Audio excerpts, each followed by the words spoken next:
There's nothing, my mistakes have been put on the public stage. Other people's mistakes aren't. And there are many things that are good, but good news doesn't sell papers. In a shocking turn of events that has left royal followers stunned, a recent internal decision within the British royal family has reportedly brought Sarah Ferguson, the Duchess of York, to tears. Known for her strength and warmth despite decades of public criticism, Fergie, as admirers lovingly call her, has endured countless storms.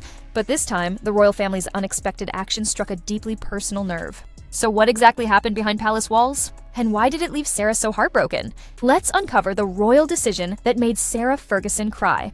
At the center of this unfolding royal drama is Royal Lodge, the grand 30-room estate tucked inside Windsor Great Park. For years, Prince Andrew has refused to vacate it. To him, it's more than a residence. It's his refuge, his statement of pride and defiance. The mansion, funded and maintained through questionable financial means, has long been surrounded by whispers of unpaid debts, shady renovation deals, and a royal family desperate to see him gone. But Royal Lodge wasn't just a building. It was a declaration that said, "I'm still here." And for King Charles, that defiance was unacceptable. Behind closed doors, Charles made his stance clear. Every scandal has a price. After all the disgrace, the Jeffrey Epstein ties, the public humiliation, the unending media chaos, the king decided it was time for Andrew to finally pay that price. Not in money, but in silence. This wasn't about forgiveness. It was about control. A royal containment strategy designed to smother headlines, bury controversies, and preserve the monarchy's image once and for all. The plan was simple but ruthless. Andrew would surrender Royal Lodge in return for 2 smaller homes and one binding condition that would follow him to his grave: eternal silence. At first, Andrew refused. He argued, stalled, and refused to give in. Then came Sarah Ferguson, the Duchess of York, the royal family's ultimate survivor. Once ridiculed by the press and ostracized by the palace, she had always managed to rise again.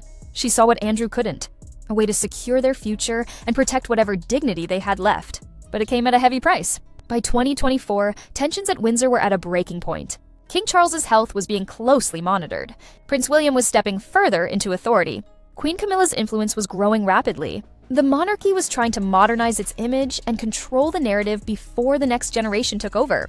Yet Andrew clung to Royal Lodge like a ghost of the past. Reports claim Charles offered him Frogmore Cottage or another smaller residence, but Andrew refused. To him, losing the lodge meant losing the last piece of his royal identity. Even stripped of royal duties, titles, and his late mother's favor, that house was proof he still belonged somewhere inside royal walls. Eventually, the king's patience ended.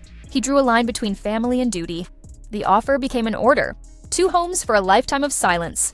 The deal allegedly included a strict legal clause preventing both Andrew and Sarah from ever discussing the royal family, their finances, or their time at Royal Lodge. No books, no documentaries, no interviews, not even private off-the-record talks. For Charles, it was all about legacy and control. With his health uncertain and his reign constantly under scrutiny, he wanted to ensure no more royal secrets leaked to the public. And then there's Sarah, the unpredictable one. She knows better than anyone how much the monarchy fears loose tongues. Once she sold stories for money. Now, she's being paid to stay quiet. But what if the silence King Charles demands isn't meant to conceal shame, but to shield someone, or something, deeper within the royal circle? In the royal world, wealth and reputation are inseparable. One wrong move, one uncovered secret, and centuries of polished perfection could crumble overnight. Prince Andrew's scandal with Jeffrey Epstein almost caused that collapse before. King Charles knows the monarchy wouldn't survive another disaster. Especially now, when the royal family is fighting to prove its moral worth in a modern world that no longer worships crowns blindly. That's why this new situation feels so significant. It's not merely an eviction, it's a cleansing, a quiet purge meant to safeguard the throne at any cost. It's as if the royal institution is rewriting its own story before anyone else can reveal the truth. Still, there's a haunting sadness to this so-called resolution. Imagine 2 people, Prince Andrew and Sarah Ferguson, who once dined with Queen Elizabeth II, watched their daughters play on royal lawns, and waved from Buckingham Palace balconies. Now, they're being quietly exiled, left with nothing but a signed agreement and a promise of silence. No farewell, no public statement, no royal acknowledgement, just rumors locked behind oak doors. But those who know Sarah Ferguson understand. She's never been one to stay silent forever. And that's what makes this deal so dangerous. Because the more you try to silence someone, the more the world listens. The tabloids call it peace. Palace insiders call it necessary. But others describe it as what it truly seems: a royal payoff. Silenced, exiled, bought. That's what sources claim after months of tense secret negotiations behind palace walls. Imagine signing your name knowing it's the last time you'll publicly acknowledge who you once were, trading your truth for protection, accepting that your story now belongs to someone else's legacy. And maybe that's why this deal feels so unsettling. Beneath the polished royal statements, there's a sense of fear. Fear of exposure, fear of losing power, fear of what's still hidden. And the most chilling rumor of all, this contract reportedly doesn't end with their lives. It continues even after death. Their letters, diaries, and unfinished memoirs can never be released without royal approval, a silence meant to last beyond the grave. Yet in royal history, secrets never stay buried forever. Whispers are already spreading that Sarah may have kept a copy of the agreement, one she confided to someone she deeply trusted. Somewhere, a clock had already begun ticking, because every secret the monarchy hides eventually finds its way to the surface. Maybe not today, maybe not this year, but soon. And when that truth finally comes out, the truth behind this deal, the king's final decision, it could shake the very foundations of royal power in a way no abdication or scandal ever has. What followed changed everything, something no one saw coming. It began with a letter that was never meant to be read by anyone outside the palace. Thick cream paper, the royal crest sealed in deep red wax, and the unmistakable handwriting of a king who had reached his breaking point. For months, maybe even years, King Charles had tolerated his younger brother's quiet defiance, his refusal to leave, his subtle gossip leaks, and his constant attempts to regain lost dignity. But now, as winter rain poured over the ancient stones of Windsor, a letter left Buckingham Palace carrying a message both simple and final. What did it say? Let's find out. The final warning. The atmosphere inside Royal Lodge was thick with unease when the royal letter arrived. It was placed on the same polished desk where Prince Andrew had once signed military papers and later written personal apologies. The man who had once worn his uniform with pride now faced the harshest label of all, being the monarchy's greatest liability. The letter wasn't just a warning. It carried the full authority of the crown. When Sarah Ferguson read it, her stomach dropped. The tone was cold, distant, yet painfully familiar. That same polished civility that always hid a threat. His Majesty requests your immediate cooperation. That was all it said, but its meaning was crystal clear. Obey or be destroyed. There was no warmth, no brotherly affection, no invitation for discussion. Just royal authority at its most absolute. Behind the king's name stood the entire palace machine. Advisors, lawyers, private secretaries, and most notably, Queen Camilla. Many insiders whispered that she had pushed harder than anyone for this move. To her, Andrew wasn't family. He was a liability, a shadow on the image she and Charles had worked tirelessly to rebuild. The era of quiet tolerance was over. Yet Charles's decision wasn't just fueled by anger, it was about control. For months, palace officials had been quietly restructuring royal finances and residences. The mission was clear: reduce expenses, modernize the institution, and prepare for what insiders called the next era. Every estate was being reviewed, every public penny accounted for. The people demanded transparency, and Charles understood the stakes.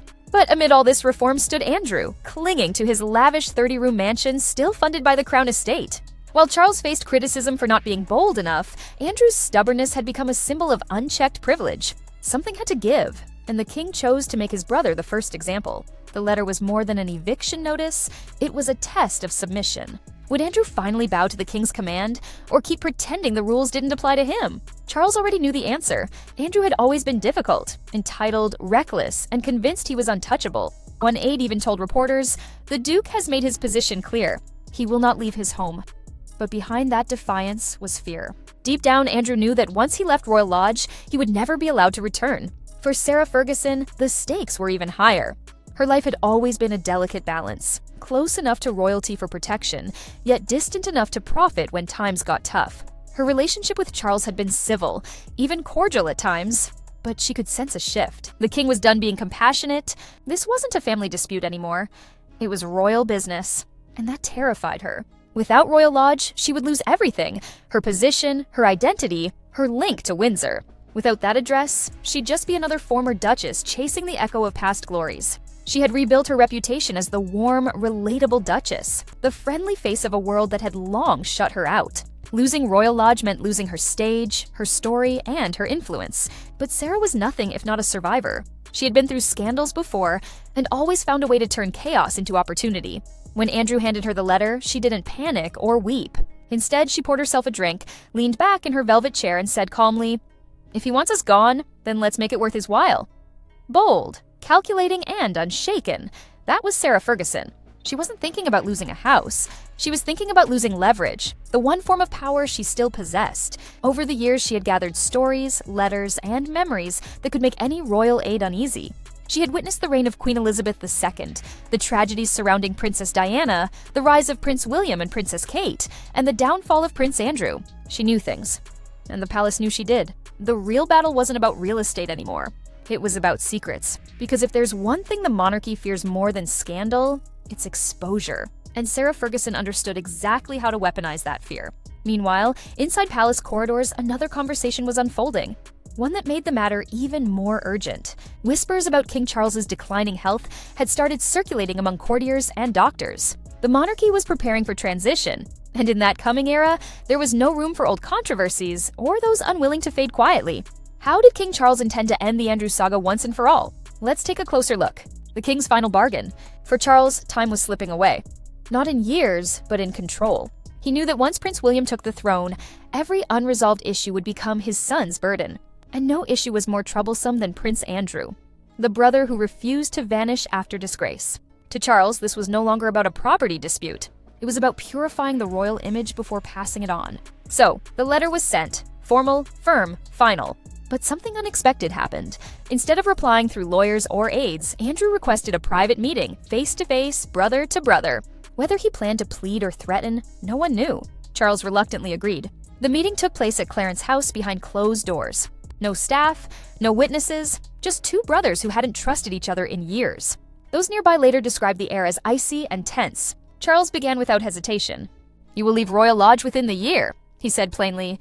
Andrew's face hardened. He reminded his brother that he had a valid lease approved by their late mother, Queen Elizabeth II, and that he had spent millions on renovations.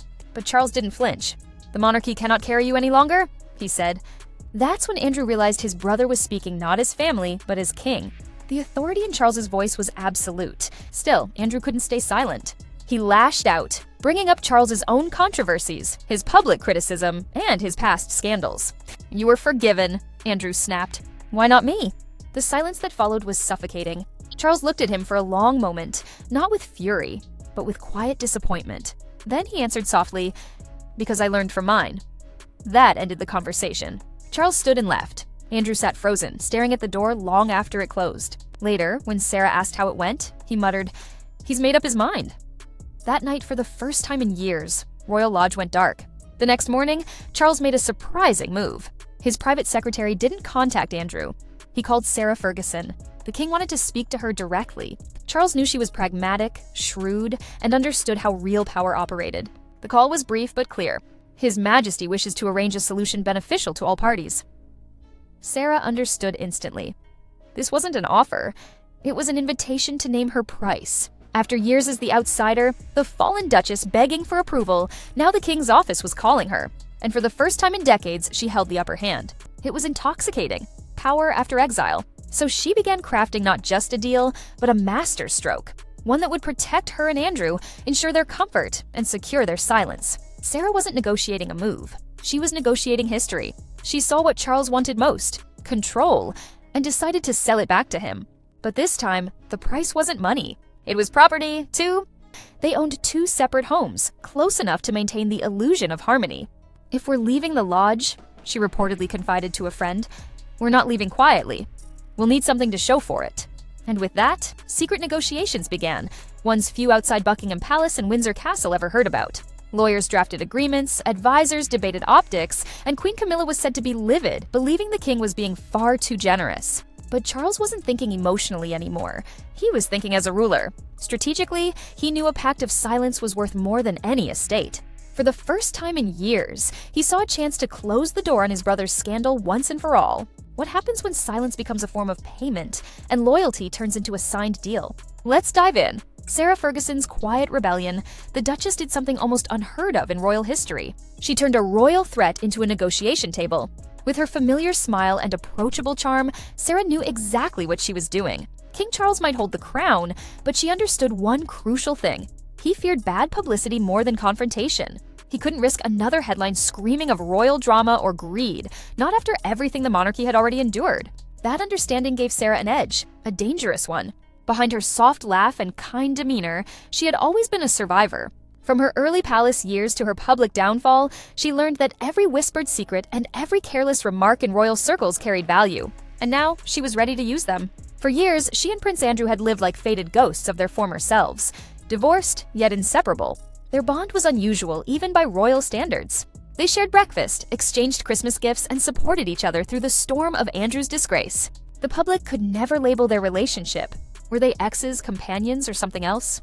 For Sarah, the label didn't matter. Royal Lodge represented safety, comfort, and the only piece of peace she had left after decades of turmoil. Losing it wouldn't just be inconvenient. It would take away her last sense of stability. That's why she refused to leave empty-handed. If King Charles wanted them gone, he'd have to make it worthwhile. Inside Buckingham Palace, her bold counteroffer caused division. Some of Charles's aides were furious. Rewarding defiance, one warned, invites rebellion. Negotiating with Andrew and Sarah was unthinkable to them, but a few clever minds saw it differently. "Give them what they want," one senior courtier said coldly. "Their silence will cost less than their scandal." Charles hated hearing that. He valued discipline, integrity, and setting an example, but he also knew the risk of doing nothing. Between Andrew's temper and Sarah's chatty nature, one careless word could destroy the royal image he'd worked so hard to rebuild. As the king hesitated, Sarah made her move. Through her lawyers, she submitted a proposal. She and Andrew would leave Royal Lodge, but under two conditions. First, 2 privately maintained homes with no royal oversight. Second, a permanent seal on all financial records, past and future. It was a clever play, turning silence into a formal royal agreement. If Charles refused, it would only make people suspect he was hiding something. When the offer landed on his desk, chaos erupted. Queen Camilla, who had followed the issue closely, was furious. "We're not paying them to behave," she snapped privately. "Let him live in a flat in York if he needs a roof." But Charles was conflicted. Camilla was right morally, but wrong publicly. Evicting his brother with nothing would seem heartless, especially since Sarah's recent health struggles had earned her public sympathy. The king's compassion was being quietly tested. That night, restless and uneasy, Charles paced the dim corridors of Clarence House, the faint scent of cigars and polished wood surrounding him. The next morning, he called his private secretary.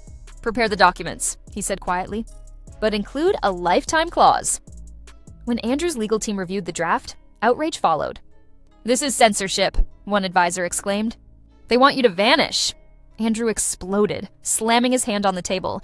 "After everything I've done for this family, this is how they repay me?" But deep down, he knew the truth. He had created much of this himself. Sarah, however, stayed composed. She studied every line, and where others saw punishment, she saw leverage. To her, this wasn't exile. It was power disguised as silence. So, what are your thoughts on the royal deal that brought Sarah to tears? Share your views in the comments, and don't forget to like and subscribe.